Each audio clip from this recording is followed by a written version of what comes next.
Y'all know this cat, Josh? Or no? No? Super cool dude. Y'all have been can you hear me? Y'all been real good to me. I appreciate the hospitality. I appreciate y'all not being punks. I hit a lot of Christian college campuses up, and sometimes I get sassed a little bit. And actually, sass is one of my love languages, so I'm okay with that. Hustle is also one of my love languages, so thanks. Buy some paper. I know you guys got homework and things to read. Well, I'll just finish it. Let's see. Sass, hassle, hustle, food, and hangout. That's it. All right. Let's close in prayer. Just kidding. Man, it's good to be with you all. These have been 2 fun days, 2 fun full days. And you love chapel here, huh? Or no? You get to go a lot, or they have a lot for you. I sort of felt like on a school night nobody would show up, like 11 of us. So I appreciate you coming out, but maybe you have to. So I also appreciate you coming out because you had to. Like Jeff said, my name is Chris Heuertz, and for the last 20 years, my wife and I have been a part of a community of contemplative activists who have sort of given our lives to bearing witness to hope. And so a lot of our friends have been sold into the commercial sex industry. We know a lot of little kids who are forced to prostitute. And to say it that way is actually an exaggeration. They're not forced to prostitute, they're being raped, sexually exploited, and taken advantage of every single day. We know a lot of little kids who've had to fight in civil wars, and they are shamed, and they are humiliated, and they are hurt, and then they commit unspeakable human rights abuses and atrocities. And it is terrible, because their childhood has been stolen from them and plundered from them. We've worked with a lot of families impacted by the global AIDS pandemic, and so I buried a lot of little kids that I named, little kids that were born HIV positive, and a lot of them didn't live, right? Didn't live more than 10 days. A couple of those kids lived 99 days. One of those little girls, a real precious child to me, she died a week before her 10th birthday. And I think about these folks. I think about my friends. I live for them, and it's because of them that I show up to spots like this. We work with populations of youth that live and work on the streets and in sewers, slums, and favelas. Little kids who run around smoking bags of paint or glue because they're super hungry and they don't know how to curb the hunger pains. Little kids who are cold and homeless, and so they steal things like your jackets while you're waiting for the bus. And we get mad at them. We should get mad at them. We want to keep our jackets, our hoodies, right? Hoodies dress everything up. But men are cold, and maybe because we're not sharing, they resort to those kinds of actions. And so, like I said, we bear witness to hope. We bear witness to the possibility of hope, that God is good in a world that has legitimate reasons to question God's goodness. And so, is that my wife calling? She's like, where is that guy? And so, a lot of my friends pray prayers that go unanswered. And I don't know how they do that. And I don't know how they retain their faith. A lot of my friends are some of the strongest people we know, but we call them things like victims. And they are victimized, but men are not victims. They're resourceful people, they're courageous people, they're folks who've taken risks. And many of those risks are the reasons that they've ended up in some of the spots that they have. And so tonight I want to reflect a little bit on some of the things that I've learned from some of my friends who've been trafficked into the sex trade. And I want to sort of reflect a little bit on some of the things that I've learned from them about community. And yeah, the last couple days, Chris Flanders actually organized a little colloquium. I don't even know what that word means. Did I say it right? Good Lord, I can't even spell it. I was like trying to tweet that once, and I'm like, colloquium? Is that a real thing? But he organized this event around one of my books, Friendship at the Margins. And what we've learned in 20 years of this kind of vocation is that we follow our friends who are poor to God's heart. And it's in authentic friendships that we're transformed. It's in friendships that we're converted. It's in friendships that we reimagine who we are in context and in community. And it's in friendships that we're allowed to stumble forward while we make failures, but land in the arms of grace. And that's what we want. We want to belong. We want to have friends who love us, who take care of us, who respect us, who accept us, who let us be the best, but also are not surprised by the worst of ourselves. And so we surround ourselves with people, and we locate ourselves in community, but we're still lonely. And then we get angry. And we look at community as a symbol of some of our deepest wounds. And so we walk away from it. And so for the past couple years, I've actually been reflecting quite a bit on what are the gifts of community? What are the challenges of community? And what are the reasons why we leave communities? And you know what? Usually the reasons we leave are usually the invitations to stay. And when we stay, those reasons, those inevitable challenges become unexpected gifts. And so tonight I want to talk about 3 of those. I want to frame this sort of in the context of some friends of mine who live in Calcutta, India. All right? It's probably 15 years ago, some of the folks I worked with. I used to live in South India. We go up and spend a lot of time in the city, in Calcutta, and spent a lot of time working with this old lady named Mother Teresa. And Mother was good to us, and she taught us a lot, and she included us in the rhythms of her community. She helped us reflect differently. She helped us relate differently to human need and graphic suffering. Well, we would go up to Calcutta, and we would spend time volunteering in the homes, the House for the Dying, along with the Missionaries of Charity and other volunteers. And some of us started to notice some things. We started to notice little kids trying to prostitute, soliciting sex, offering oral sex to adults, to men, to foreigners. And it bent our brains, and we couldn't understand what we were seeing. And so we started to sort of poke around and try to figure out what's going on here, and what kind of world is this that we live in where children do this. We found some red light areas tucked away in the city, and we couldn't believe what was going on in those neighborhoods. And so we tried to get into those spots to see if we could help, to see if we could sort of get to know some more of the friends of ours that we had already met who couldn't leave those neighborhoods. And what happened was for 6 or 7 years, our community experienced tremendous risk. Locked in brothel rooms, threatened, beat up by pimps, brothel owners, police officers, knives to our throats. But after 7 years of sort of stubborn, sort of dogged tenacity, they let us in. The union of commercial sex workers let us in. Started hanging out with some of the women, and we started to get to know the names of their children. We sat around drinking lots of cups of tea, and we started to ask them the question, what does freedom look like? What does it look like to change the story? Because you know, in some of these areas, some of these red light districts, when kids are old enough for sex, sadly their parents prostitute them out. And so we thought, you know what, you have experienced tremendous hurt and harm, and this isn't what you wanted, and I know this isn't what you want for your kids. And so how do we change that story? How do you break that cycle? And this idea emerged from the community, and these women thought, we want to do something beautiful. We want to be creative. We want new jobs, humanizing jobs that help us change our story. And so we started to imagine what that would look like, and the women began sort of stitching up these real pretty quilts, these blankets, these scarves, and these purses. But we had an idea, we had this inspiration that we would use ratty, used up sari material, right? Sari is the traditional dress worn by Indian women. That we would take this material that looked discarded, that looked worthless, and make it beautiful, and make it valuable. And it was sort of what was happening as the women were imaging themselves, because they felt dirty, they felt used up, they felt worthless. But they wanted to become valuable, they wanted to become beautiful. So we started selling these blankets. It was crazy. And those ladies are cracking up because all these folks in the West were paying a ton of money for something made out of garbage, actually something that was thrown away. And we took all the profits from these sales, and we started investing it back into the community, actually investing it back into freedom. It was incredible. We found a lot of early success, and we had this idea. And maybe it's wrong, and you know what? Maybe it will prove to be wrong. But we didn't ask the ladies to leave the red light areas. We asked them to stay in their brothel rooms, so that somebody else wouldn't be trafficked into the room that they emptied. We asked them to stay in the neighborhood so that they could invite their friends and the other ladies in their buildings and on their streets to consider freedom and an alternative for their families. So pretty soon it was 7, and then it was 8, and then it was 50, and it's over 100.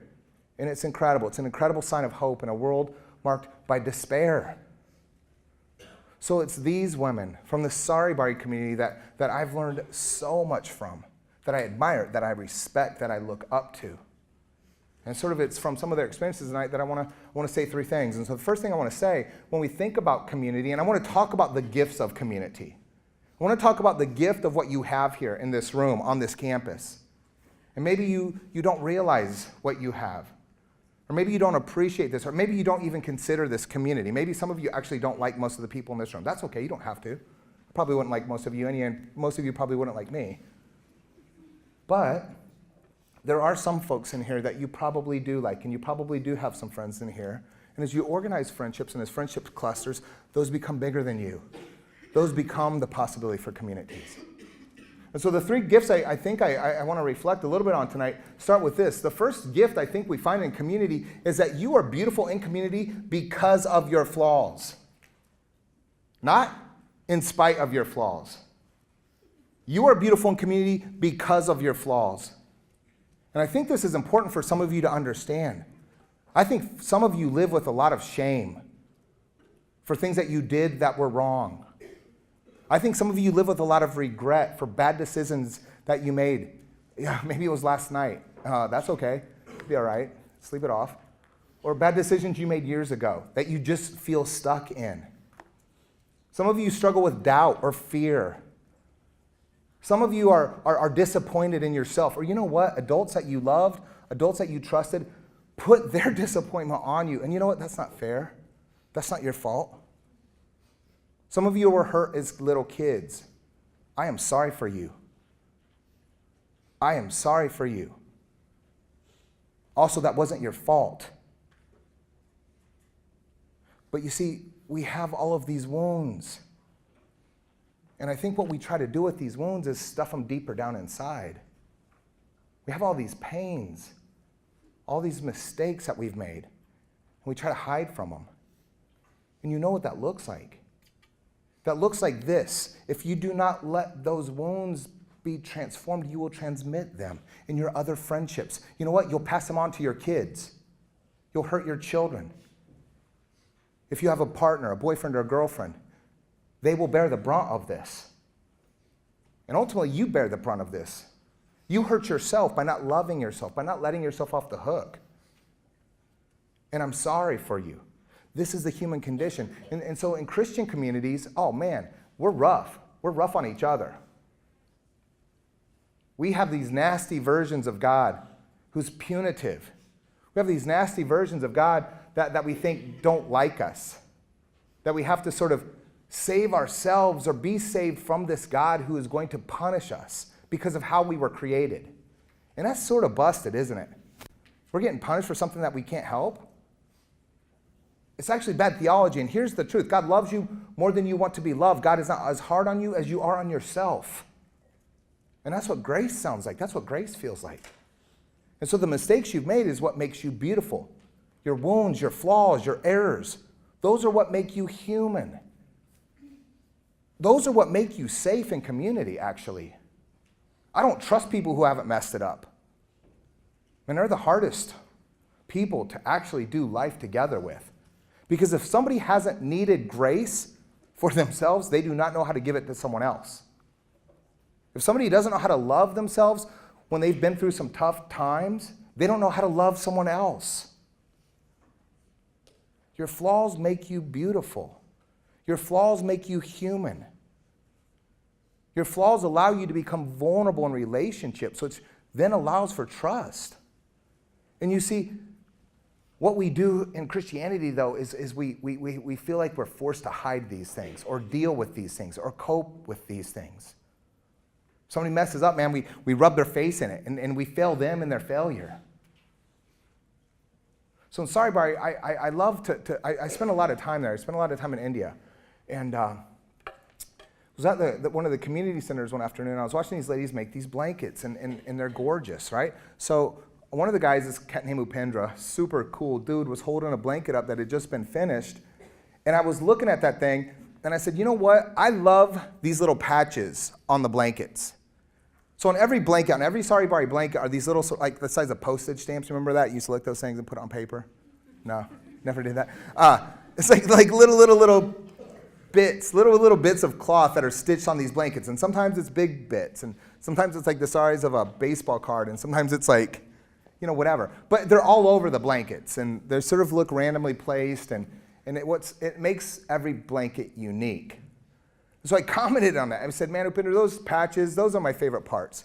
That's what makes them beautiful. And a couple of the ladies were sitting and they sort of rolled their eyes, and they looked at me like I was an idiot, and Upinder started laughing, and he was just like, man, you know what those are for? Every time somebody finishes a blanket, we throw it in the washing machine. We throw it in the dryer. And before we sort of package it and export it, we do quality control on this. And because this is recycled, used up materials, it's all flawed. It all has holes. It all has tears and rips. And so the ladies have to go back and patch up all the holes, all the flaws, all the tears, and all the rips. And it's the most time-consuming part of the project. And sometimes it actually takes longer to patch the blanket than to sew the blanket. And they hate it. They hate having to go back over their work. But it sort of feels like real life. Man, you're going to mess it up. That's okay. You're young. You're going to make some mistakes. That's okay. You're human. But man, there's like 10 minutes of your life, or there will be 10 minutes of your life that will take 10 years to recover from. And that's real, and that's okay. But it's how you respond to these wounds. It's how you respond to these mistakes. It's how you respond to these tragic flaws in the core of who you are that make you beautiful. And I think some of us need to hear that you are beautiful in community because of your flaws. Now, I don't know if you can get kicked out of the school for doing something stupid. Good luck, don't. But you need to be in friendships where you can't get kicked out of, in communities where you're accepted because of these things and celebrated, because you're human, because you're honest, because you're vulnerable, and because you're willing to be transformed. Secondly, I want to say that in community, this is a place where our identities emerge, where we figure out who we are. Now, I think I got two mics on this thing. That's weird. I think that there's some important sort of conversation to be had around our notions of identity. I think identity is who we are. I think dignity is what we're worth. But I think we mix it up sometimes. And I think how we play things out is we look at our identity and we over-identify ourselves with things like race, economic status, education, achievements. Maybe you're the firstborn beloved son of your parents, whatever.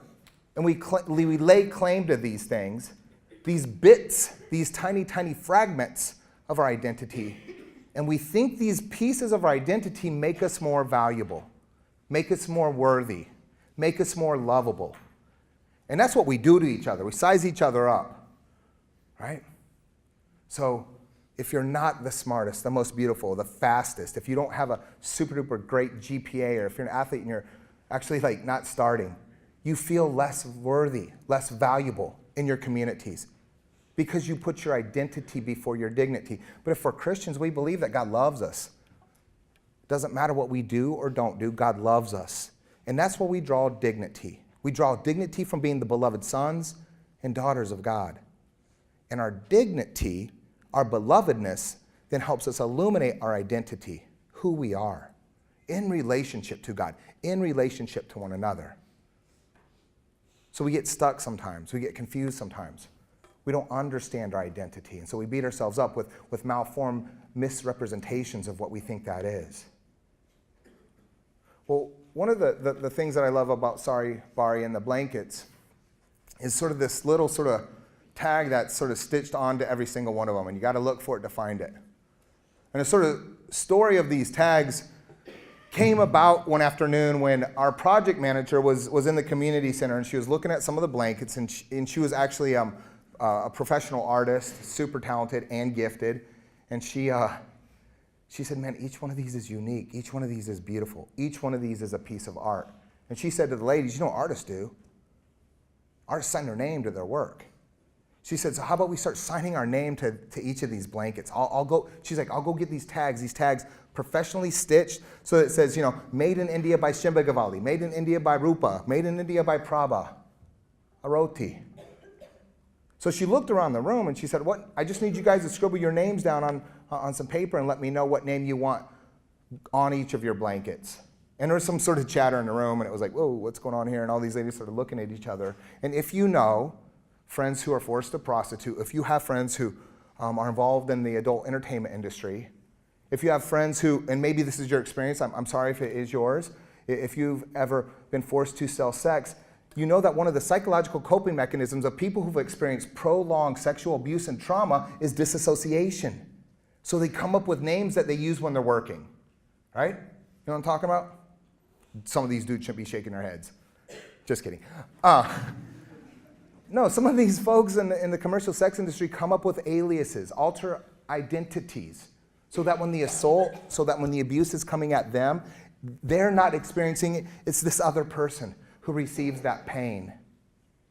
And in Saribari, almost every single one of those women had gone by a name that they used when they were on the line or when they were working. And in fact, some of those ladies had known each other, right, for 10, 12, 15 years, and they had never, ever told each other their real names. So Sarah says, hey, what name do you want on the blankets? And these ladies sort of paused, man. Some of them didn't know what to do. But one by one, almost every single one of the women in that room brought forward their real name, right? The name that their mothers gave them when they were little baby girls. What a profound eruption of restoration, right? What a profound moment of bringing forward identity in community, bringing forward identity. So I love that story. I love these tags. Every time I see one of these purses or blankets, that's the first thing I do. I go for the little corner and I see who made it. Anyway, I have some friends who are musicians. Look, we all have friends who are musicians. Like probably there are like musicians in this room. Good for you. I have some friends, and I was telling somebody this the other night. I have some friends who are good musicians, so maybe you also do. And I have some friends who are successful musicians. And actually, successful and good always aren't the same. But anyway, some of my friends who are good and successful musicians have helped. They've helped us a lot. They've raised a lot of money for this thing. And they pitch a ton of change at the joint, and we have invested all of that back in freedom too. And so one of us, I live in Omaha, Nebraska. That's anybody here from Nebraska? Seriously? I love it. There's like 9 of us in the whole state. All right. It's like we're family. Sadly, we might be. Let's close in prayer. Stop. What was I saying? Oh yeah, this dude was rolling through town, rolling through Omaha, and he was on tour. And him and some guys that he works with, some other musicians, had raised a ton of money for us over the years. So I grabbed lunch with this cat, and I was like, man, thanks a ton. Thanks a ton for what you've done. Here's a blanket. I gave him a blanket. And I told him the story. I told him the story of the ladies recovering their names. So he's like, hey, you want to come to the show tonight? And I was like, all right. And so I go to this thing. It was in the Mid-America Center, so this big little arena, and it was sold out. And I was like, that's awesome. Sitting in the back of the joint, watching this thing go down. And halfway through the show, the band walks off the stage, and it's just him, right? So it's like, you know, white guys love this. It's like a microphone and spotlight, and everything gets dark for a second, and he starts to tell the story of Saribari, and I couldn't believe it. It's like, no way. I could not believe it. And he starts to tell the story of these ladies recovering their names, and like, I'm a rationalist. I don't know what to think about my feelings, but like, I actually started to like get a little moved. And one of the guys in the band runs out and hands him the blanket. So he's standing there in front of the mic and he's talking about Saribari, and he's talking about these ladies recovering their names, and he starts to look through this blanket and he finds the tag. And he says, this blanket was made by a woman, and he reads her name, Mukti. And I started crying like a little kid, like a punk. Because she's been called horrible things. She's been called terrible, unspeakable things. And there she was in a room of thousands of people being spoken of with respect, with honor, with love. I looked around that joint, man, I couldn't believe it. Because the little spot where she has suffered, where she has been enslaved, is probably the size of a walk-in closet in some of the homes where you guys grew up. And I just tried to imagine explaining to her what that moment, how she may have experienced that moment. So after the show, I go back to my office. It's late in Omaha. It's early in Calcutta. I call them up. I'm still moved. I'm like, I'm not drunk. I'm just overwhelmed. And they're like, that's not funny. I was like, there's people here who love you. There's people here on your side. There's people here fighting for you and with you and praying for you. And then I said, tell him that he held up a blanket that Mukti made. And our project director goes, oh, you know what Mukti means? It means freedom. Can you imagine? Man, I couldn't make up a better story. If I was smart, I couldn't make up a better story. So it's like, what? So started to think about this. Y'all, we have names. Sure, okay, maybe your name's like Patrick. That's cool. Or whatever. But like, we got names, like other names. We got names that we've only maybe had the privilege of hearing in deep moments of reflection or prayer or worship. Some of you have been fortunate enough to hear God's love washing over you, calling you beautiful, forgiven, beloved, treasured. These things that some of us still don't believe about ourselves. You have these identities. You have this dignity. You have these names that are true of you. But man, some of us hide those. We never bring those forward. We don't live into the potential and the possibility of those. But man, it's somebody like Mukti that shows us the way. It's somebody like Mukti that helps us follow her to God's heart and also claim for us freedom, restoration, grace. And so in community, you're beautiful because of your flaws. In community, your identity emerges. And the last thing I want to say tonight, the last gift we experience in community is a place where we receive the gift of those around us. Community is a place where we receive the gifts of those around us. So here's the deal. All those ladies in Saribari, they're not victims, and I think that's terrible language to use. They were girls in villages in places like Nepal and Bangladesh and parts of North and Northeast India who came from real poor families. They were strong. They were resilient. They were resourceful. They took risks. You know what they said? They said, hey, Mom and Dad, I'll get a job. I'll help out. And then they were lied to, and they were tricked. So some of them are mad. That's good. They should be mad. And some of these ladies know the traffickers, and they know the tricks, and they know the lies, and they know the hustle. These ladies know the villages and the little towns that are prone to traffickers coming in and sort of taking the young women from these neighborhoods. And so what a lot of these ladies did one afternoon, they're sitting there stitching these blankets, is they had this idea, they got inspired. They're like, hey, let's organize ourselves around prevention units. Let's protect our little sisters, our daughters, our neighbors. And so it's awesome, man, awesome. And so, right, along the India-Bangladesh border and some of these other spots, they started to set up these prevention units. And they'd go into the communities and they'd identify the women who sort of fit the profile of somebody who would be vulnerable to being trafficked. And they said, hey, we want to give you a job where you don't have to leave your community. We want to give you a job where you can make some cash, and actually we want to give you some education if you hadn't had it. And so in these prevention units, it's killer. You show up, and in the first half of the day, it's 14, 15, 16-year-old girls learning to read and write Bengali or Hindi, learning to read and write for the first time in their lives.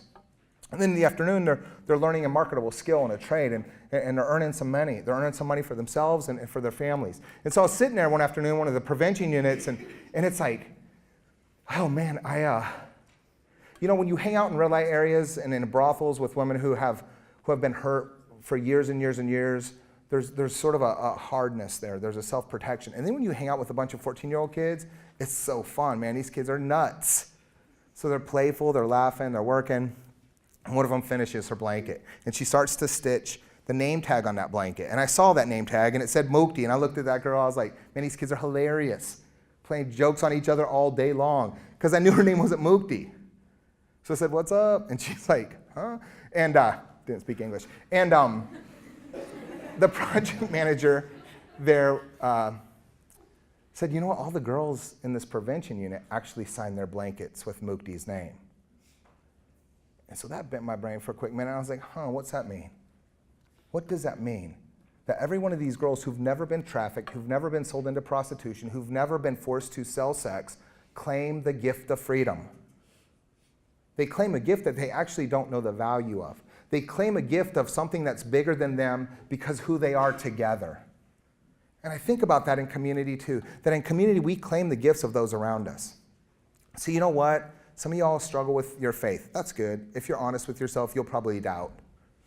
Because faith is making an option for the absurd. We believe some crazy stuff. But man, some of us are afraid to doubt.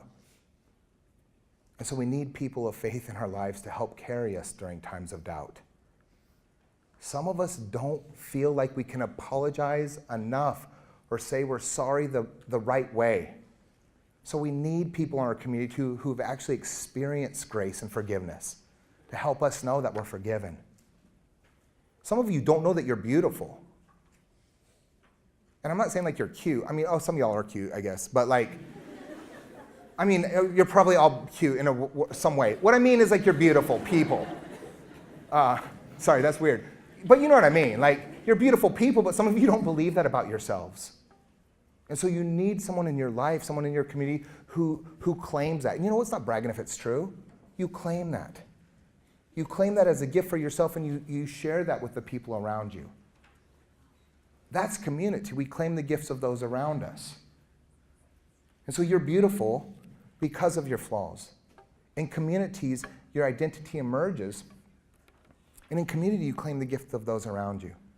I want to close it out like this. I don't know if I went way over or it's like super early and you guys can go kick a soccer ball around or whatever you do at school. But this is a true story. I don't look like I have friends like this. You don't look like you have friends at all, dude. Oh, that's nice. I'm sort of sweating now. Hot ears. My wife says, don't say everything you think or tweet it.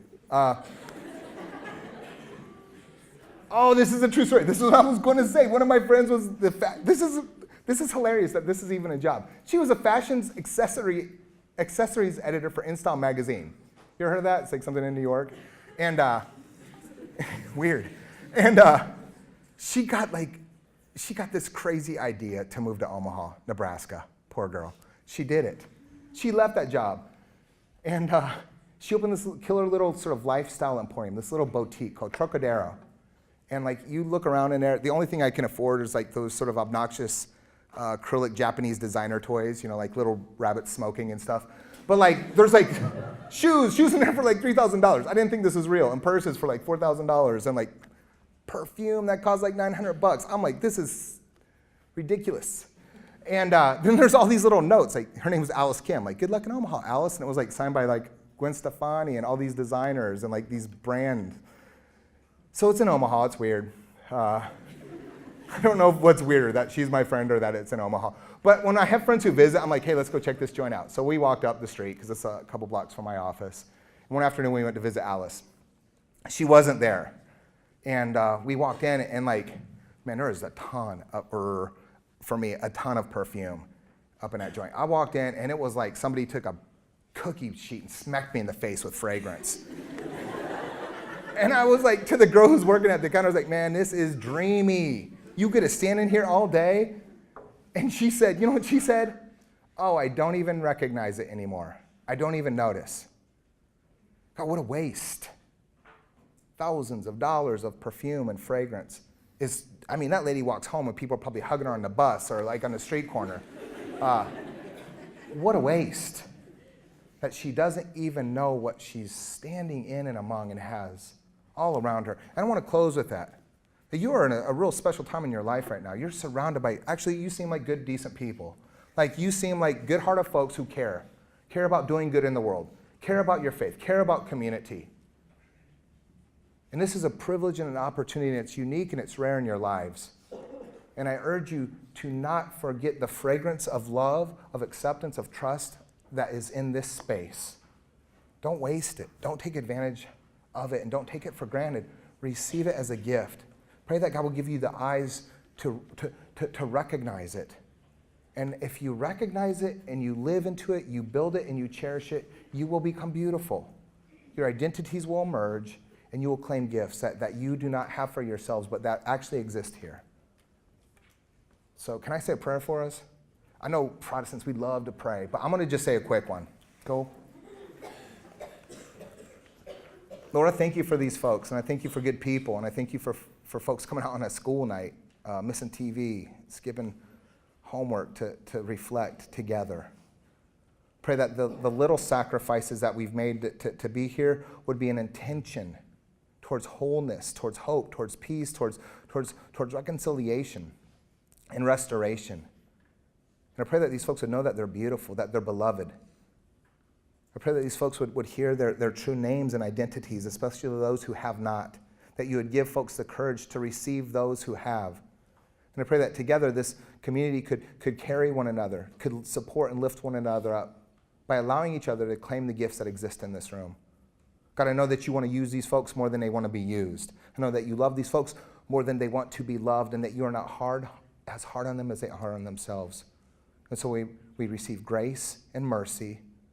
May we throw ourselves at the absurdity of faith, And may we live in the possibility that that love would transform us in this world. We pray this in your name, Jesus. Amen.